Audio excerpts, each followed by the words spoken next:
Hey, what's going on with shipping? Sal Mercaglano here, and I'm still on a boat.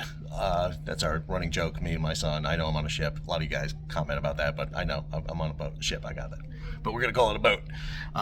Wrapping up our 7 days up in Alaska, filming this video inside right now because the foghorn's going off because we are off Vancouver Island in fog, and every 2 minutes you hear the foghorn, so I thought it'd be inside. Got our luggage the other day, so that disaster was taken care of, but the disaster I want to talk about today is the Gaza Pier. Announcement came out that they're going to withdraw the Gaza Pier, and as you know, on this channel we have followed the trials and tribulations of the pier. So I want to talk about what I consider to be the 5 major failures that undertook the pier and why I think it just was bound not to succeed. So number 1, sea state. The JLOTS, Joint Logistics Over the Shore, is designed for a max sea state of sea state 3. That is about a 1 meter sea swell, about 3 feet. It's designed to go into a secure harbor. It's basically designed to replace a damaged infrastructure, either due to natural events, as has happened down in Haiti, or in a port that's damaged by combat. It is not designed to be stuck onto the coast in the middle of a sea, as the case of Gaza in the Mediterranean. It's just not designed to do that. And even though the average sea state in and around Gaza during this time is less than sea state 3, it's an average. You're going to get lower periods, you're going to get higher periods. It is just not designed to be in anything above a 3-foot swell, and unfortunately that has been the case. And since they stuck that pier into Gaza, they've had to it broke apart one time, and then they had to withdraw it multiple times, and this just makes a very inefficient system to use. The second issue has to do with the maintenance and the upkeep of this system. Understand, back in 2019, the U.S. Army announced they were getting rid of their Army watercraft. They were phasing out the use of this system. The Navy in itself has cut back from 2 Navy beach groups down to 1. And so the logistics is low priority in the military. If you look at the hierarchy of the U.S. military, I mean, it's war fighters on top, and then you go down the level, and then when you go below the surface, down below the water level, deep down into the Marianas Trench, you find logistics, and below all that, another 10 feet, you find JLOTS. This is not a system that's given a lot of priority and a lot of care by either the Army, the Navy, or the military in general, and it showed. Let me be clear. The crews that were out there did phenomenal work. I am not commenting about the crews. The mariners, the sailors, the soldiers out there, they did phenomenal work. I am criticizing the fact that we have underfunded this system for a long time just to get parts, maintenance for the engines, for the Cat diesels on these things is ridiculous. These were not kept. Understand, we just wrapped up an exercise back in 2023 in Australia, and there wasn't enough time to do the maintenance on the system that was in place. This means they went into Gaza with systems that were not well maintained, and not just the JLOTS Pier. The ships that they brought over there were not maintained, both in case of the Army and the strategic sea lift ships. Remember, we sent over 3 strategic sea lift ships, the Benvietas, the Bobo, and the Lopez. Well, Bobo suffered a major engine fire and had to come back, be replaced by Stockholm. 3 LSVs went over, only 2 were announced, but the third one, the Gross, got underway late because of maintenance issues. And the 3 LCU 2000s, Wilson's Wharf, sat in Tenerife, basically became a tourist attraction there for quite a long period of time. And again, not the crew's fault. They did a great job in repairing the vessels and getting them out. The problem was that they haven't invested the money into them. Issue number 3. Lack of non-commissioned officers and low and mid-level officers to command this operation and put it into place.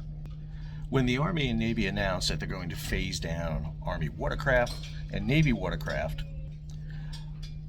mid-level officers, junior NCOs, enlisted getting into those occupations, specialties, are going to leave. They're not going to stay there because there's no chance for advancement and promotion. This means that at the height of this operation, they were lacking experienced mid-level enlisted and officers to command, and that is detrimental to any operation. When you do not have people experienced in how to do these operations, that's going to pay. I mean, there was actually cases talking to people involved in this operation where they were calling back, talking to retired and senior people about what to do. That is a problem. You have young officers trying to do their mission to succeed, excel. They will do whatever you tell them to do, but they're not always going to question, and that becomes a major problem. Number 4, personnel and the injuries associated. There were tons of injuries associated with this operation. You know about 3 of them. You know about the 3 soldiers who were injured in a forklift incident on board Ben Vietas. There are lots of instances of just, injuries, falling. I mean, you're on a steel barge that's flexing in the ocean. We also had reports of sexual harassment by the foreign national truck drivers against female military personnel. I assume that was addressed immediately. I hope it was, because if it wasn't, that's an issue. But this was very hard on the soldiers, the sailors, and the mariners out there. There are issues about food. You're out there doing these pulse operations. Cargo comes in and you got to move all this cargo within a very short, brief period of time, and then it stops and nothing happens for a long period of time. Well, what do you do for meals on board? Probably eating MREs on the platforms, but do they have sufficient water? Do they have sufficient facilities to use the, a bathroom, latrine? Sure, you can just go over the side, but that's a bit of a problem on a flexing barge. One of the cases that happened is when the sea state rose up that very first time, they had to evacuate the crew. There was reports that the platforms broke away and they nearly, had crews on board. They were able to get them off onto tugs and smaller craft in the area and transfer them to the larger vessels. But there was a lot of risk associated here with the soldiers and sailors on board. You had soldiers in full Kevlar, they were in full armor and bodysuit protection in a lot of heat. They were also not being acknowledged for their service out there, combat action. They were under fire, small arms fire. There was issues about defense, whether or not the defense system was integrated into everything. So there was a lot of issues regarding the personnel out there. The 5th and last issue is communications. Understanding from what I have heard from personnel in this operation is communications was a disaster. It was not good. There was a lot, again, when you use different services, they use different communications. I know we're all supposed to be joined and use everything the same, but it's not the case. Number 1, you had civilian shipping out there. They lack secure communication. You had Army watercraft that don't have secure communication lots of times on board. You were trying to use defense systems that weren't integrated together. You just had a real hodgepodge of issues that all came in here, and that put at risk those sailors, those mariners, those soldiers on the platforms and on the ships off the coast. We're very fortunate that there was not an attack against these vessels that materialized and produced damage of any kind. We have soldiers, mariners, sailors who've been injured in this. We need to address that. We just saw the return of the Eisenhower Battle Group with a big combat action ribbon, and yet this crew off of Gaza doesn't seem to be getting much recognition at all for what they did. That brings us to the conclusion of this. What is the lesson learned? And what I would argue is this is a failure of Mission Command. And what Mission Command is the allocation of basically responsibility further down the chain to those in the field. Establish a mission and then let those who are going to execute it make the major decisions. The decisions seem to have been made at a high military-civilian level to execute JLOTS. We're going to do joint logistics over the sea because that's what we know. There doesn't seem to have been any discussion about, is this the right choice to put cargo over the beach in this manner? I would argue, and I've put videos together and you can take a look at them to see, there are other solutions out there. There were commercial solutions. There's even military solutions that could have been done. Commercially, you got spud barges you could have put into place. I would have done this operation with one maritime pre-positioning ship, the Lopez or the Bobo or the Stockham. Some causeway sections, some LCMs, and you're good to go. You were able to conduct this operation and move the cargo over the shore. Instead, what you got was we're going to use the system we have used in the past in military operations without a lot of thought. And it raises the question, who is in overall command of this? I assume that this order came out of the President's office, which means National Security Council, which then came through the Joint Chiefs of Staff. But who was overall command? Was it EUCOM? Was it TRANSCOM? Who was the person overall in charge that said, this is the mission we're going to do, go and execute it? When I think if you had talked to those who were going to execute it, those crews in the 7th Transportation Group, in the Navy Beach Group, on the MSC and Marriott ships, they would have come up with a much different idea. And to me, that is where this mission failed in many ways. Again, this is not a criticism of the crews out there in any way. I think the crews did extraordinary work.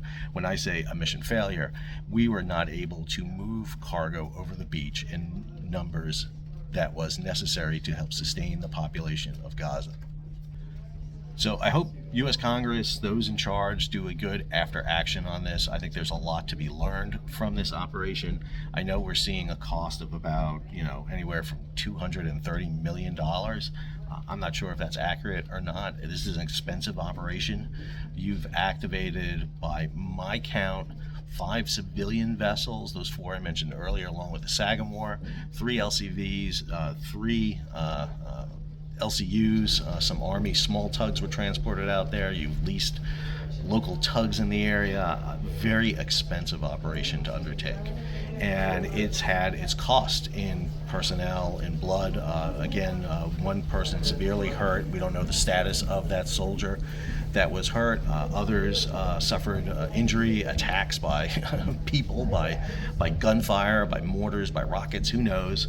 I think that this operation needs to be looked at severely and really raise a question so that when it happens again, will we be able to execute a JLOTS? I think we can execute a JLOTS operation. We've done it in the past without a problem. The problem here was the parameters, the condition, the issue about no boots on the ground, and putting a lot of limitations on it. It took over 2 months to get the operation up and running, and then when it was running, it was sporadic and never produced the throughput that was seen as necessary. I hope you enjoyed today's episode. If you did, hey, take a moment, subscribe to the channel, and hit the bell so you'll be alerted about new videos as they come out. Leave a comment, share it across social media, and if you can, support the page. How do you do that? You hit that thanks button down below. It allows you to contribute directly to the page, or head on over to Patreon and become a monthly or yearly subscriber. We're going to be back home soon, and we'll be resuming our normal broadcast. Got a big What the Ship on track for you all, along with some other special episodes, I hope. And plus, we'll be still finishing up our 5-part series on the military Sea Lift Command. Until our next episode, Sal, signing off.